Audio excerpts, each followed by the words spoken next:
बडोद तहसील क्षेत्र के चौगामा क्षेत्र के एक वैकेट हॉल में कान्हर गांव में पूर्व प्रधानमंत्री स्वर्गीय चौधरी चरण सिंह की 39वीं पुण्यतिथि पर उनके चित्र पर माल्यार्पण कर उन्हें श्रद्धांजलि अर्पित करते हुए यज्ञ हवन किया गया। इस एक विचार मंथन गोष्ठी भी आयोजित की गई। इस मौके पर कार्यक्रम को संबोधित करते हुए वरिष्ठ समाजसेवी भाजपा नेता ईंट भट्टा निर्माता समिति के अध्यक्ष विक्रम सिंह राणा निरपुड़ा ने कहा कि चौधरी चरण सिंह का जीवन संघर्ष, सादगी, ईमानदारी और जनसेवा का अनुरूप उदाहरण है। उन्होंने हमेशा राजनीति से अलग हटकर किसानों के हितों की लड़ाई लड़ी थी। किसानों के साथ में 24 घंटे कमरे से कंधा मिलाकर चलने का काम किया करते थे। वरिष्ठ समाजसेवी विक्रम सिंह राणा ने कहा कि चौधरी चरण सिंह की राजनीतिक यात्रा सत्ता प्राप्ति के लिए नहीं बल्कि समाज के कमजोर वर्गों को न्याय दिलाने के उद्देश्य से प्रेरित थी। उनके विचार हमेशा प्रेरणादायक थे। चौधरी चरण सिंह के सामाजिक न्याय जैसे विषयों पर उनके दृष्टिकोण से आज भी नीति निर्माता को प्रेरणा मिलती है। उन्होंने कहा कि चौधरी चरण सिंह हमारे दिलों में बसते हैं। उन्होंने अपना संपूर्ण जीवन किसानों, मजदूरों एवं ग्रामीण समाज के उत्थान के लिए समर्पित कर दिया था। 23 दिसंबर 1902 को उत्तर प्रदेश के मेरठ जनपद के नूरपुर गाँव में जन्मे चौधरी चरण सिंह ने ग्रामीण परिक्षेत्र में रहकर किसानों की समस्याओं को निकटतम से समझा और उनके समाधान के लिए आजीवन संघर्ष किया। किसानी की लड़ाई लड़ते लड़ते वह एक दिन देश के प्रधानमंत्री बन गए थे। इस मौके पर कार्यक्रम ओम देव सविता प्रसूयजं प्रसूयज पतिं भगाय।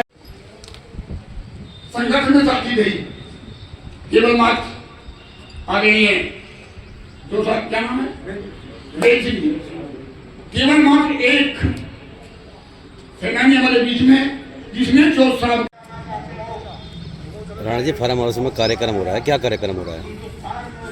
आज इस चौगामा क्षेत्र का ये सौभाग्य है। आज उस महान आत्मा की पुण्यतिथि पर यहाँ चौगामा वासी इकट्ठे हुए हैं जिन्होंने कहा था इस देश की तरक्की का रास्ता खेत और खलियान से होकर के गुजरता है। आज हम सब मिलकर के उनको याद करने के लिए यहाँ इकट्ठा हुए हैं और आदरणीय विक्रम सिंह राणा जी जो इस प्रोग्राम के आयोजक हैं, बधाई के पात्र हैं आप बहुत बहुत कि चौगामा वासियों को यहाँ इकट्ठा होने का एक मौका दिया और चौधरी चरण सिंह जी पर और इस चौगामा की उपलब्धियों पर विचार गोष्ठी का हम सबको बुला करके यहाँ एक सबको एक ऐसा मौका दिया, एक ऐसा प्लेटफार्म दिया कि जिससे चौगामे के लिए और चौधरी चरण सिंह को याद करके उनके जो अच्छे कार्य हुए उनको बच्चों को, किसानों को बताने का जो एक मंच दिया, आप बधाई के पात्र हैं।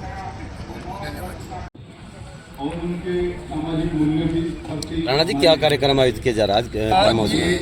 चौधरी परम श्रद्धेय देव भारत रत्न चौधरी चरण सिंह जी की 39वीं पुण्यतिथि पर चौगामा क्षेत्र में चौधरी चरण सिंह और चौगामा क्षेत्र एक विचार मंथन पर एक संगोष्ठी है।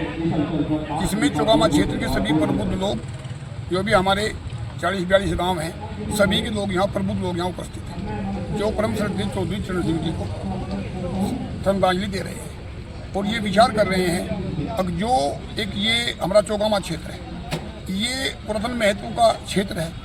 इस क्षेत्र में ने सदा पुरातन काल से, सदियों से जब जब भी इस राष्ट्र पर कभी विपत्ति आई है तो चौगामा क्षेत्र ने बढ़कर नेतृत्व किया है। आज भी जो वर्तमान स्थिति है, इस वर्तमान स्थिति में चौधरी चरण सिंह जी के जो विचार हैं वे पूर्णतः प्रासंगिक हैं। उन विचारों पर चलकर ही इस देश का बचाव हो सकता है। गांव, गरीब और मजलूमों की रक्षा के लिए, किसानों की रक्षा के लिए, युवाओं को दिशा देने के लिए चौधरी साहब के जो विचार हैं उन्हें जन जन तक पहुंचाने का ये प्रयास है। चौधरी साहब को भारत रत्न दिया गया है, क्या कहेंगे उस पर? उसके लिए तो बहुत गर्व की बात है। ये बहुत पहले दे देना चाहिए था, भारत रत्न ने दिया है। उसके लिए इस सरकार का वंदन, अभिनंदन। एक दूसरा काम और है जो परम श्रद्धेय हमारे